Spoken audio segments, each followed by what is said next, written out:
राजस्थान के थार रेगिस्तान के बीच एक छोटा सा शहर है नरकंडा। शहर छोटा है, पर एक बात उसे बड़े शहरों से अलग बनाती है। रक्ताक्षी पुस्तकालय। यह लाइब्रेरी किसी नक्शे में नहीं लिखी होती, किसी गाइड बुक में नहीं मिलती। हर सदी में एक बार खुलकर किसी एक व्यक्ति को बुलाती है। और इस बार जिस इंसान को बुलाया गया वह था वीर सिंह, 26 साल का पुरातत्व शोधकर्ता, जिसे हमेशा एक बात परेशान करती थी। भारत के इतिहास में जो मिसिंग चैप्टर्स हैं वो मिसिंग क्यों हैं। वीर यह नहीं मानता था कि कुछ ज्ञान इतना खतरनाक हो सकता है कि उसे छुपा दिया जाए। पर नरकुंडा पहुंचने के 2 दिन बाद उसकी जिंदगी का सबसे बड़ा सच उसके सामने था। एक रात वीर को अपने कमरे की दीवार पर एक लाल रंग का सिंबल दिखता है। एक आंख जिसके बीच एक लोह की रेखा, जैसे कोई दीवार के अंदर से खींच कर निकल आए। नीचे लिखा था, पुस्तकालय तुम्हें देख रही है। वीर की रात की नींद उड़ जाती है। वह प्रतीक का स्केच बनाकर स्थानीय पंडित से जाता है। पंडित का चेहरा सफेद पड़ जाता है। यह रक्ताक्षी का निशान है। अगर यह तुम्हें दिखा है तो तुम अब बच नहीं सकते। पुस्तकालय तुम्हें बुला रही है। वीर हंस देता है। लाइब्रेरी मुझे बुलाएगी? मतलब क्या? पंडित सिर्फ एक ही सेंटेंस बोलता है, ये लाइब्रेरी किताब नहीं पवाती, ये इंसान पति है। अगली रात वीर को हवा से एक अजीब सी खुशबू आती है, सूखे कागज और गीले लोहे की खुशबू। वह खुशबू एक पुरानी गली तक ले जाती है। गली के बीच एक लाल पत्थर का दरवाज़ा खड़ा होता है, बिना किसी दीवार के। दरवाजे पर वही प्रतीक आंख जिसके बीच लोहे की रेखा। दरवाज़ा अपने आप खुल जाता है। अंदर एक लंबी सीढ़ी नीचे की तरफ जाती है। कोई कोहरा नहीं, कोई हवा नहीं, सिर्फ एक अजीब सा सन्नाटा। नीचे पहुंचकर वीर को सबसे अजीब चीज दिखती है। किताबें सांस ले रही थीं। हाँ, बिल्कुल आदमी की तरह। उनका कवर हल्का सा हिल रहा था, जैसे नींद से जाग रही हो। वीर हाथ बढ़ाता है। एक किताब खुद ही खुल जाती है। उसके अंदर लिखा होता है, जिसे इतिहास ने छुपा दिया वो रक्तक्षी ने संभाल कर रखा। वीर ये पढ़ता ही है कि पीछे से एक आवाज गूंजती है, तुम्हारे खून की कमी थी, अब लाइब्रेरी पूरी हो चुकी है। वीर घूमकर देखता है। वहां एक औरत खड़ी है, काले कपड़ों में, आंखों के ऊपर लाल तिलक, हाथ में लोहे का कलम। मैं सरिका रक्तक्षी हूं, इस पुस्तकालय की रक्षक। वीर पूछता है, यह लाइब्रेरी खुली क्यों? सरिका, क्योंकि कुछ लिखा जा चुका है और कुछ लिखना बाकी है। कौन लिखेगा? सरिका उसकी तरफ कलम बढ़ाती है। तुम। सरिका वीर को एक बड़े हॉल में ले जाती है। उस हॉल में एक ही टेबल है और टेबल के ऊपर एक खाली किताब रखी है, काली जैसे आसमान, और उस पर एक लाल रेखा। सरिका बताती है, यह आंशिक इतिहास ग्रंथ है। इसमें सिर्फ वही लिख सकता है जो सच को झेल सकता है। वीर पूछता है, पर मैं क्या लिखूं? सरिका, जो तुम्हारे सामने आएगा, जो तुम देखोगे, जो तुम महसूस करोगे। वीर कलम पकड़ता है, पर कलम जलकर लाल हो जाती है। सरिका, कलम खून से चलता है, पर कलम जलकर लाल हो जाती है। सरिका, कलम खून से चलता है। वीर हाथ काटने ही वाले होता है कि सरिका उसका हाथ रोक लेती है। नहीं, यह कलम तुम्हारा खून नहीं चाहती, यह तुम्हारी यादों का खून चाहती है। वीर, यादों का खून? सरिका, हाँ, जो तुम लिखोगे उस बदले तुम्हारी एक याद छीन ली जाएगी। वीर का दिमाग घूम जाता है। याद छीन लेना? कैसे संभव? सरिका कहती है, इतिहास को समझना आसान नहीं, उसकी कीमत होती है। वीर पहला वाक्य लिखता है और उससे उसकी मां की एक याद हमेशा के लिए खत्म हो जाती है। वीर हवा के लिए तरस जाता है। यह क्या था? सारिका, तुमने इतिहास का एक टुकड़ा अनलॉक किया और लाइब्रेरी ने तुम्हारी एक याद ले ली। वीर डर जाता है, पर जिज्ञासा उसे रोक नहीं पाती। वह लिखना शुरू करता है। हर पेज के साथ एक याद गायब होती जाती है। पहला पेज, मां की एक याद गई। दूसरा पेज, स्कूल का एक दोस्त गायब। तीसरा पेज, पहली नौकरी के साक्षात्कार की याद गई। चौथा पृष्ठ, एक पुरानी जोड़ी चप्पल का किस्सा गायब। छोटी यादें पर फिर भी यादें।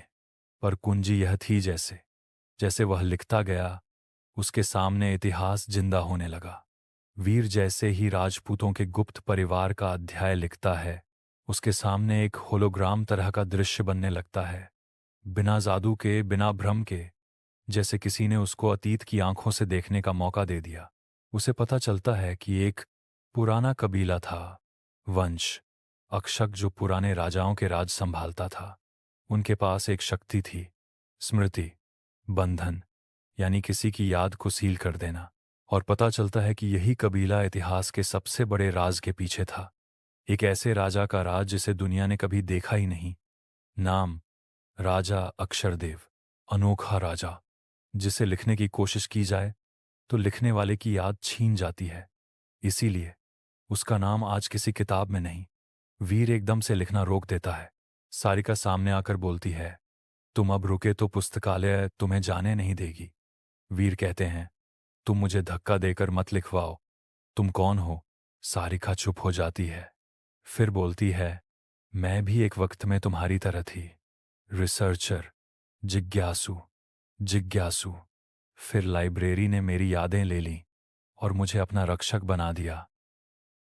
वीर समझ जाता है, सारिका पुरानी रक्षक नहीं, सिर्फ एक बड़ी विक्टिम थी। वीर नरकुंडा से आए अपने असिस्टेंट कबीर को कॉल करता है। कबीर, मुझे लाइब्रेरीज के पुराने रिकॉर्ड्स चाहिए, कुछ अजीब हो रहा है। कबीर तुरंत आता है, और जैसे ही कबीर नीचे उतरता है, सारिका चिल्लाती है, रुको। रक्तक्षी के नियम कहते हैं, एक बार में लाइब्रेरी एक ही व्यक्ति को संभाल सकती है।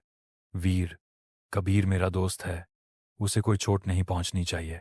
सारिका की आंखें बदल जाती हैं। कबीर दोस्त नहीं, तुम्हारा बदला लेने आया है। वीर हैरान, क्या? कबीर सामने आकर बोलता है, तू मेरी रिसर्च चुराकर अवार्ड लेकर गया था, तू मेरा करियर खत्म करता रहा, आज मैं तेरी यादें छीनवा कर तुझे बर्बाद कर दूंगा। वीर समझ नहीं पाता। कबीर का चेहरा गुस्से से लाल था। कबीर कलम पकड़ने की कोशिश करता है, लेकिन कलम उसके हाथ को जलाकर पिघला देती है। सारिका, ईर्ष्या की लिखावट अनुमति नहीं है। वीर कबीर को संभालता है। कबीर, तू गलत समझ रहा है। जो अवार्ड मिला था वो तेरे प्रोजेक्ट का पार्ट था, तभी तो नाम हम दोनों का था। कबीर रोने लगता है। लाइब्रेरी के इल्यूजन ने उसके दिमाग में गलत यादें भर दी थीं। सारिका कहती है, रक्ताक्षी तुम्हारी सबसे कमजोर सोच पर वार करता है। कबीर की कमजोरी अहंकार।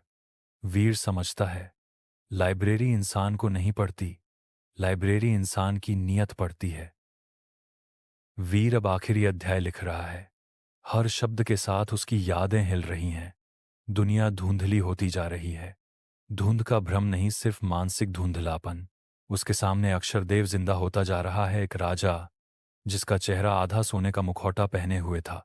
राजा कहता है, मैं अपनी यादों को रोककर जिंदा रहा। अगर मेरा सीक्रेट दुनिया को पता चल जाए, इतिहास पलट जाएगा। इसीलिए वंश अक्षक ने मुझे यादों से मिटा दिया। वीर, तुम्हारी गलती क्या थी? राजा, मैं राजाओं को एक ज्ञान देना चाहता था कि इंसान की यादें उसकी सबसे बड़ी दौलत हैं, और लोगों ने कहा कि मैं उनकी यादों को नियंत्रित कर सकता हूं। वीर समझ जाता है, राजा अक्षरदेव कोई खलनायक नहीं था, वह एक सुधारक था जो अपने समाज से आगे सोचता था, और डर के मारे उसे पूरी दुनिया से हटा दिया गया। वीर आखिरी पंक्ति लिखता है, अक्षरदेव को भूलना इंसानी हिम्मत की सबसे बड़ी हार थी।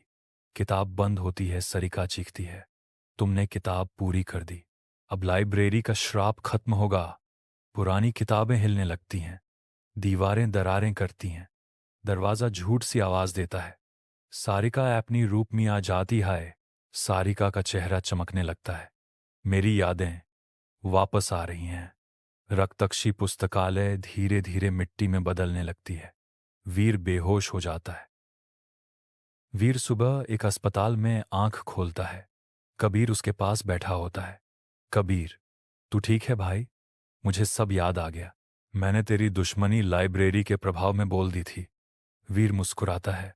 सब ठीक है, पर सारिका कहीं नहीं थी। डॉक्टर एक लेटर देता है। ये किसी सारिका नाम की लड़की ने छोड़ा है। लेटर में सिर्फ एक लाइन थी, तुमने मुझे मेरी जिंदगी वापस दी। पुस्तकालय अब कभी नहीं खुलेगी जब तक कोई उसे फिर से न जगाए। वीर स्माइल करता है। उसकी कुछ छोटी यादें गई थीं, पर एक बड़ा सच मिल गया। इतिहास को छुपाया जा सकता है, पर हर सच एक दिन किसी वीर को जरूर दिखाई देता है।